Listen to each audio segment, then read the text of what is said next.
सभी को नमस्कार। इस लेक्चर में 70वीं बीपीएससी इंटरव्यू के पॉइंट ऑफ व्यू से बिहार सरकार का दो अभी पॉलिसी बना है, उस पर मैं चर्चा कर रहा हूं। एक तो आपका है कि बिहार सेमीकंडक्टर नीति 2026, एक और है बिहार वैश्विक क्षमता केंद्र नीति 2026 को मंजूरी दी गई है। तो इस टॉपिक को किस तरीके से तैयार करें इंटरव्यू के लिए और क्या एक क्वेश्चन हो सकता है, उसका क्या आप आंसर दें बोर्ड के सामने, ये मैं इसमें डिस्कस करने की कोशिश करता हूँ। देखिए, सबसे पहली बात इसमें ये है कि ध्यान रखिए कि विकसित बिहार बनाने की बात है। 7 निश्चय जो 3 है उसका मेन अगर थीम यही है, हमको विकसित बिहार अगले 5 साल में बनाना है। विकसित बिहार बनाने के लिए 7 निश्चय 3 में 7 कंपोनेंट शामिल किया गया है। उसमें एक ये भी है कि बिहार को जो है ना एक टेक्नोलॉजी हब बनाना है, मैन्युफैक्चरिंग हब बनाना है। तो इसी दिशा में सरकार का ये प्रयास है। तो इसमें सबसे पहले सरकार देखिए क्या कर रही है, बिहार सेमीकंडक्टर नीति 2026 मतलब मंजूरी दी है।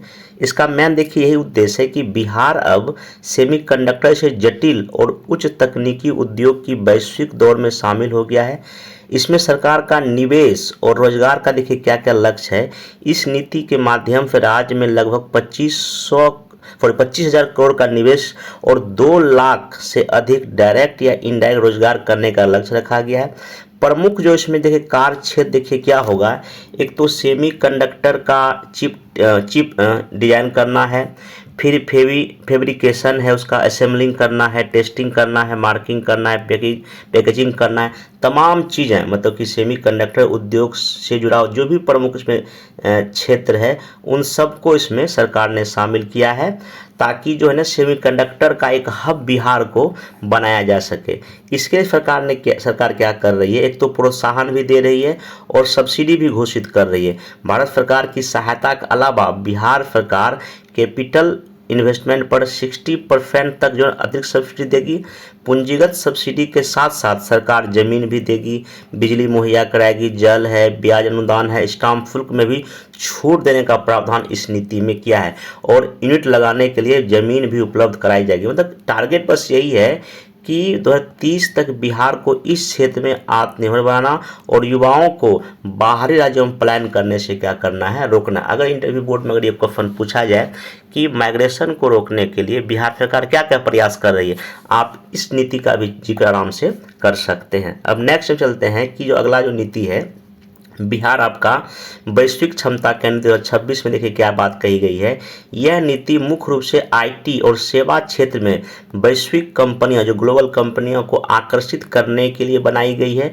कॉल सेंटर खुलेगा और आईटी हब खोलने की बात की जा रही है। मतलब कॉल सेंटर या ग्लोबल सेंटर स्थापित करने के लिए अंतर्राष्ट्रीय या नेशनल कंपनी को बिहार सरकार भारी वित्तीय मदद देगी।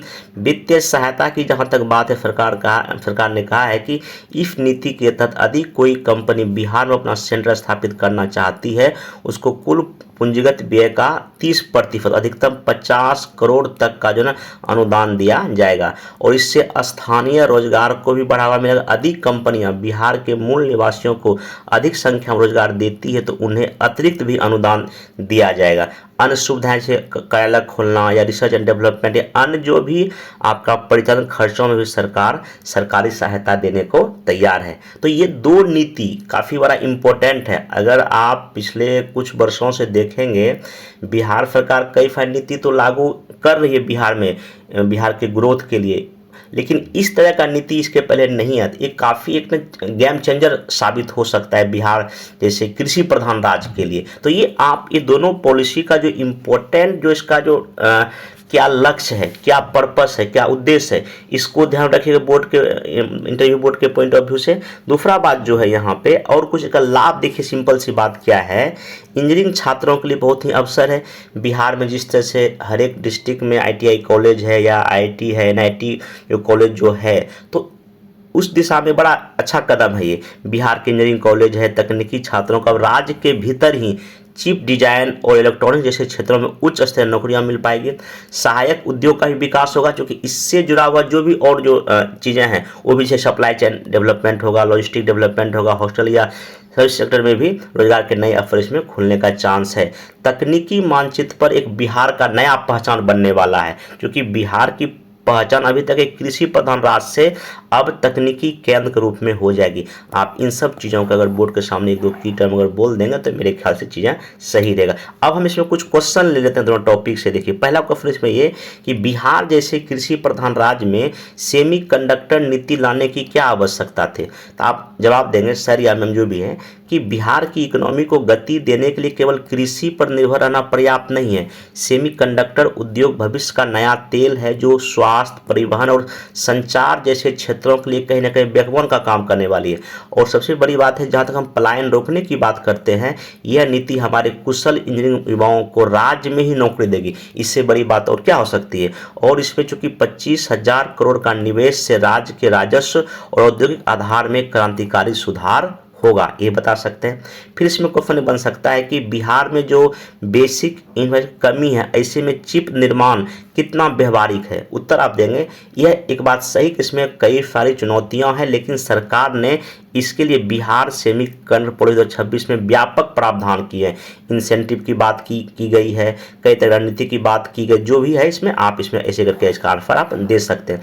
दूसरा बात ये कि जो ग्लोबल जो कैपेबिलिटी सेंटर पॉलिसी जो युवाओं को जो कैसे लाभकारी हो सकती है, सिंपल बताइएगा। इस नीति का उद्देश्य वैश्विक कंपनियों को बिहार में अपने कॉल सेंटर, तकनीकी केंद्र खोलने के लिए प्रोत्साहित करना है, क्योंकि वित्तीय सहायता भी दिया जा रहा है और स्थानीय रोजगार भी मिलेगा। ऐसे करके आपको जवाब इसको दे सकते हैं। दूसरा बात की अगर मान लेते हैं, अगर क्वेश्चन आपसे ये पूछा जाए कि यदि आप कोई एक उद्योग विभाग में अधिकारी हो तो आप निवेशकों को बिहार आने के लिए कैसे आश्वस्त करेंगे। आप सिंपल बोलेंगे कि एक आधिकारिक रूप में आप जो करूंगा, पहला नीतिगत स्थिरता, बिहार की जो नई नीति है सेमीकंडक्टर को लेके है, या जीसीसी निवेशकों को भारत में सबसे अधिक सब्सिडी प्रदान करती है। पहली बात तो ये।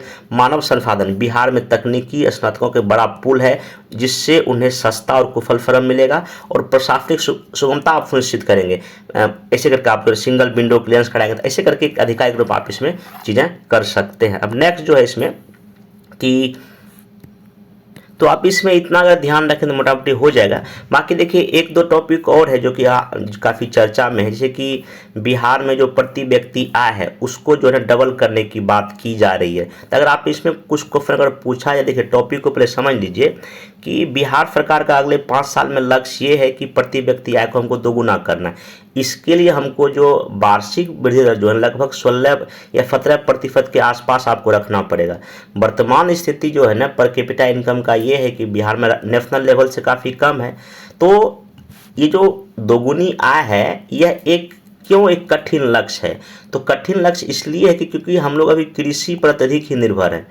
औद्योगिक बेस मेरा कमजोर है, शहरीकरण का गति काफ़ी धीमा है क्योंकि लगभग वो 11% के आसपास है, निजी निवेश में कमी है, जनसंख्या का दबाव है, और मानव पूंजी, शिक्षा और स्वास्थ्य की गुणवत्ता में क्या है, कमी है। लेकिन हाँ, आप इंटरव्यू में अगर बोलेंगे तो सरकार इस पर कई काम भी कर रही है, जैसे कि सड़क, बिजली, पानी, लॉजिस्टिक पर काम कर रही है, औद्योगिक विकास कर रही है, कृषि में सुधार कर रही है, फल सेक्टर में काम कर रही है, और ह्यूमन कैपिटल में दे रही शिक्षा कौशल में अपना सरकार पैसा लगा रही है। और बाकी कई तरह का जो औद्योगिक जो पॉलिसी सरकार भी लागू, स्टार्टअप है या भी सेमीकंडक्टर पॉलिसी है, आप ये सब भी इसमें जिक्र करेंगे, ठीक ना। और देखिए पर कैपिटा इनकम अगर हमको डबल करना है तो आप इसमें एक जवाब ये दे सकते हैं कि हमको जो है कि कई मतलब कि लेवल पे काम करने की आवश्यकता है। एक तो देखिए एग्रीकल्चर तो हमको उसमें करना ही पड़ेगा, साथ ही साथ इंडस्ट्री पर भी काम करना पड़ेगा, सर्विस सेक्टर पर भी काम करना पड़ेगा, कई तरह अच्छी सी पॉलिसियाँ लानी पड़ेगी, निजी निवेश को हमको बढ़ाना पड़ेगा, शिक्षा पर, स्वास्थ्य पे, कौशल पर खर्च करना पड़ेगा, और समावेशी विकास जो न्याय के साथ विकास है, इसी थीम पर चल के हम डबल जो है ना पर कैपिटल इनकम जो डबल हम अगले जो भी समय में लक्ष्य रखा गया है इसको हम इसमें कर सकते हैं। तो इसमें बहुत सारा मैं क्वेश्चन बना दिया हूँ, इसका मैं PDF वाला कि मैं अपने टेलीग्राम ग्रुप पर शेयर कर दूंगा, आप उसको वहाँ से इसको देख लीजिएगा। तो ये रहा मोटामोटी जो भी अभी चर्चा में विषय है। तो इन सब चीज़ों पर आप नए बनाए रखिए, क्योंकि बोर्ड में इस तरह के क्वेश्चन जो है ना आपसे पूछा जा रहा है, मतलब वो लोग पूछ रहे हैं। तो जो भी न्यूज़पेपर जो आता है मैं उसी के आधार पर चीज़ आपको डिस्कस कर रहा हूँ, तो आप इसको अच्छे से करते रहिए। बाकी नेक्स्ट और भी लेक्चर लूँगा जिसमें कि कुछ बिहार का और भी कुछ इंपॉर्टेंट जो आपका जो टॉपिक है उसको मैं इंटरव्यू के पॉइंट ऑफ व्यू से कवर करूँगा। बाकी देखिए अगर अभी भी किसी को दिक्कत है कि हाँ हमको इंटरव्यू तैयारी नहीं हो पा रही है, आपका ऑप्शनल सब्जेक्ट हो या आपका ग्रेजुएशन सब्जेक्ट हो, आपका हॉबी हो या करंट अफेयर्स हो, तो 875092 9820419419 पे हमसे संपर्क कर सकते हैं, जिसमें आपका 1 to 1 सेशन करा देंगे, मॉक इंटरव्यू करा देंगे, ताकि आपका इंटरव्यू बेहतर जा सके। तो मिलते हैं हम नेक्स्ट सेशन में, तब तक के लिए थैंक यू।